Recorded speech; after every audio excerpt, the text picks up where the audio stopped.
Então, o que é a biorressonância? Para entendermos, cada órgão, cada célula e todos os corpos e tudo e tem uma frequência muito própria, uma frequência de vibração muito própria. Tudo no planeta tem a sua própria frequência ressonante. O mesmo acontece então com os nossos órgãos. Cada órgão do nosso corpo tem uma frequência, cada tecido tem uma frequência vibracional e cada célula também. Bem como os micro-organismos. Cada vírus tem uma frequência específica. Cada bactéria e cada fungo e cada parasita apresentam frequências próprias ressonantes. Então, os órgãos, por exemplo, deixo-vos aqui um exemplo para tentarmos perceber melhor ou tentar visualizar. Por exemplo, os pulmões, que é um órgão agora que está muito falado pela ação do vírus, tem uma frequência de 72 ciclos por segundo. Isto é a frequência que ressoa os pulmões saudáveis. Quando esta frequência baixa, quando o pulmão começa a ficar não saudável, quando começa a ficar com alguma doença ou a não corresponder tão rapidamente, a frequência cai drasticamente. E muitas vezes estes ciclos vibratórios dos órgãos podem baixar do pulmão, no caso do pulmão pode ir aos 50 Hz. E aí é um pulmão que já não consegue responder e que já não consegue ter a sua atuação correta. Vou-vos dar um outro exemplo, talvez que seja mais elucidativo. Eu acho que esta experiência toda a gente viu ou já ouviu falar. Quando nós temos um copo e fazemos emitir através de um som, um copo de cristal, e temos um som, nós sabemos que se esse som, o copo de cristal, a frequência vibratória do copo de vidro anda na ordem dos 500 MHz, quando nós fazemos emitir uma frequência, a mesma frequência, mas a um volume maior, e vamos aumentando o volume, o que acontece é que o copo vai absorver essa frequência e parte.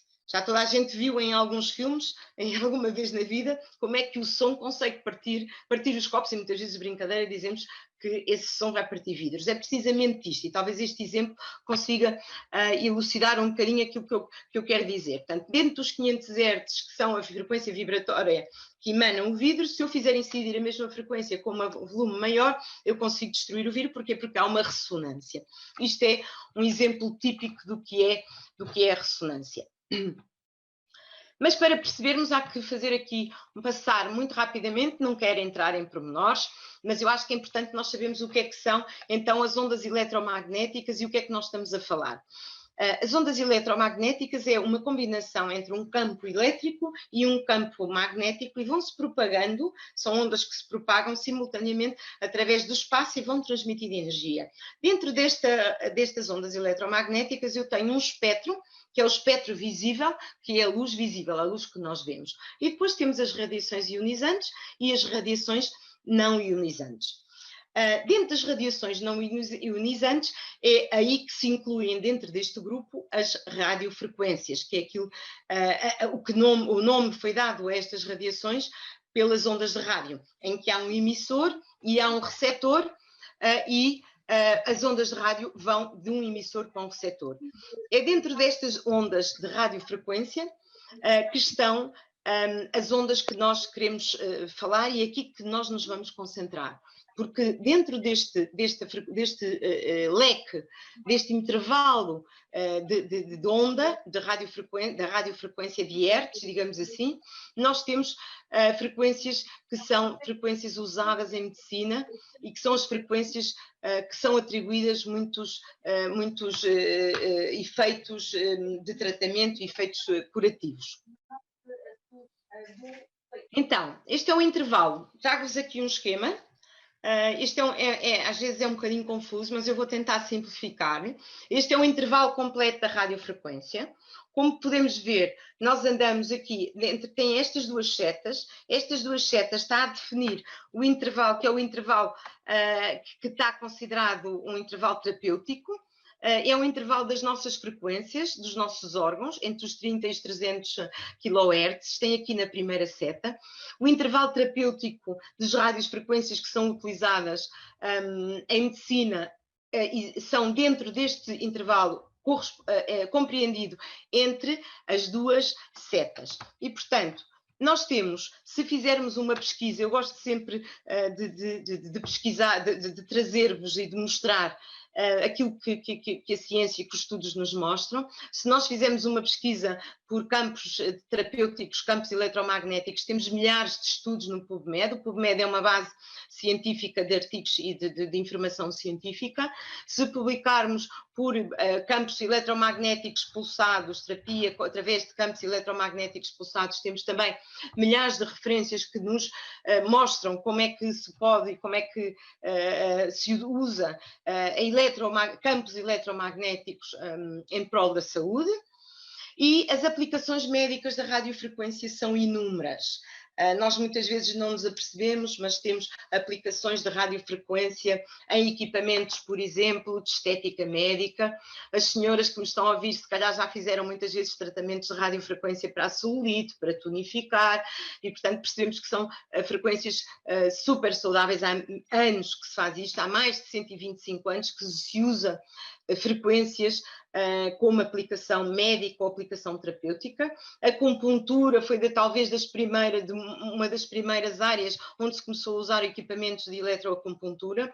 A diatermia e hipertermia. A hipertermia hoje em dia está muito na moda, existem câmaras de hipertermia para tratamento ou para apoio às pessoas que têm cancro e às pessoas que fazem quimioterapia e tratamentos convencionais para o cancro, e nós usamos a câmara de hipertermia para fazer este apoio.